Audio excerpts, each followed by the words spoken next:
ക്രിസ്തുവേശുവിൽ എല്ലാ ശ്രോതാക്കൾക്കും സ്നേഹവന്ദനം.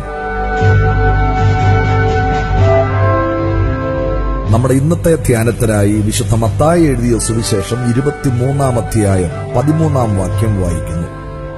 കപടഭക്തിക്കാരായ ശാസ്ത്രിമാരും പരീശന്മാരുമേ, നിങ്ങൾക്ക് ഹാ കഷ്ടം! നിങ്ങൾ മനുഷ്യർക്ക് സ്വർഗരാജ്യം അടച്ചുകളയുന്നു. നിങ്ങൾ കടക്കുന്നില്ല, കടക്കുന്നവരെ കടക്കുവാൻ സമ്മതിക്കുന്നതുമില്ല. പ്രിയമുള്ളവരെ, കർത്താവ് ഈ ലോകത്തിലേക്ക് കടന്നു വന്നപ്പോൾ അവനെ വളരെയധികം വെറുത്ത പരീശന്മാരും ശാസ്ത്രിമാരും കർത്താവിനെ കൊല്ലുവാൻ പരിശ്രമിച്ചവരിൽ പ്രമുഖന്മാരായിരുന്നു. പ്രത്യേക വേഷം ധരിച്ച് തിരുവചനമെഴുതിയ ചെറിയ തുകൽ ചുരുളുകൾ അടങ്ങിയ തുകൽപ്പെട്ടികൾ മറ്റുള്ളവർ കാണത്തക്ക രീതിയിൽ ശരീരത്തിൽ ധരിച്ച് പരസ്യമായി തെരുക്കോണുകളിൽ പ്രാർത്ഥിക്കുകയും തങ്ങളുടെ ഉപവാസങ്ങൾ മറ്റുള്ളവരെ ബോധ്യപ്പെടുത്തുവാൻ അലക്ഷ്യമായി വസ്ത്രധാരണം നടത്തി മുടി ചീകി ഒതുക്കാതെ ആലസ്യത്തിന്റെ മുഖാവരണവുമായി ജനമധ്യത്തിൽ പ്രത്യക്ഷപ്പെടുകയും ചെയ്യുന്നവരായിരുന്നു പരീശന്മാർ. ഭക്തിയുടെ വേഷം ധരിച്ച് വിധവമാരെ വിഴുങ്ങുകയും അനാഥരെയും ആലംബഹീനരെയും ചൂഷണം ചെയ്ത് ജീവിക്കുകയും ചെയ്ത പരീശന്മാരെയും ശാസ്ത്രിമാരെയും വെള്ള തേച്ച ശവക്കല്ലറകളെന്നാണ് കർത്താവ് വിളിച്ചത്.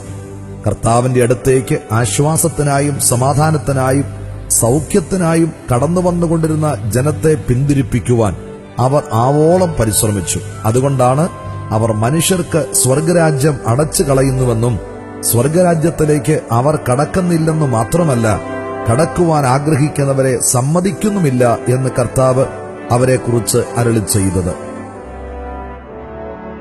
സമാധാനത്തിനും സാന്ത്വനത്തിനും സൗഖ്യത്തിനുമായി ജീവജലത്തിന്റെ വറ്റാത്ത ഉറവയായ കർത്താവിന്റെ അടുത്തേക്ക് കടന്നുപോകുന്നവരെ ഭക്തിയുടെയും നിയമത്തിന്റെയും പാരമ്പര്യത്തിന്റെയും പടവാളുകളുമായി ഇന്നും അനേകർ വിലക്കുവാൻ ശ്രമിക്കുന്നു.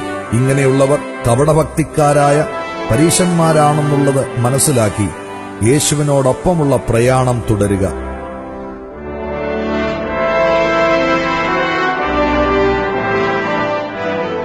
സഹോദരാ സഹോദരി, നീ പരിശുദ്ധാത്മശക്തിയിൽ പ്രവർത്തിക്കുന്നവരെയും പരിശുദ്ധാത്മാവിനു വേണ്ടി ദാഹിക്കുന്നവരെയും വിമർശിക്കുകയും അവർക്കെതിരെ പ്രവർത്തിക്കുകയും ചെയ്യാറുണ്ടോ?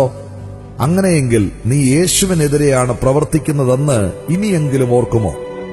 നീ യേശുവിനെ വാസ്തവമായി രുചിച്ചറിഞ്ഞിട്ടുണ്ടെങ്കിൽ യേശുവിനെ രുചിച്ചറിയുവാൻ ശ്രമിക്കുന്ന മറ്റൊരുവനെ പരീശനെ പോലെ തടയുകയില്ലെന്ന് തീരുമാനിക്കുമോ?